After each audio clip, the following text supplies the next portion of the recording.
विदुर। विचित्रवीर्य की रानी अंबालिका की दासी की कोख से धर्मदेव का जन्म हुआ था। वो ही आगे चलकर विदुर के नाम से प्रख्यात हुए। धर्मशास्त्र तथा राजनीति में उनका ज्ञान अथाह था। वह बड़े निःस्पृह थे। क्रोध उन्हें छू तक नहीं गया था। युवावस्था में ही पितामह भीष्म ने उनके विवेक तथा ज्ञान से प्रभावित होकर उन्हें राजा धृतराष्ट्र का प्रधानमंत्री नियुक्त कर दिया था।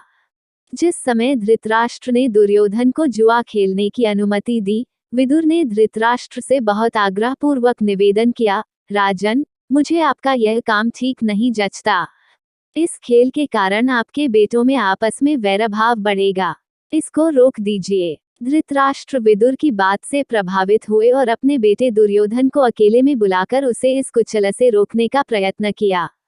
बड़े प्रेम के साथ वह बोले, गांधारी के लाल, विदुर बड़ा बुद्धिमान है और हमेशा हमारा भला चाहता आया है। उसका कहा मानने में ही हमारी भलाई है।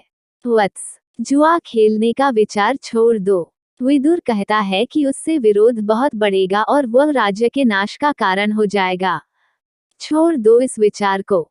धृतराष्ट्र ने अपने बेटे को सही रास्ते पर लाने का प्रयत्न किया, किंतु दुर्योधन न माना। वृद्ध धृतराष्ट्र अपने बेटे से बहुत स्नेह करते थे। अपनी इस कमजोरी के कारण उसका अनुरोध वह टाल न सके और युधिष्ठिर को जुआ खेलने का नेता भेजना ही पड़ा।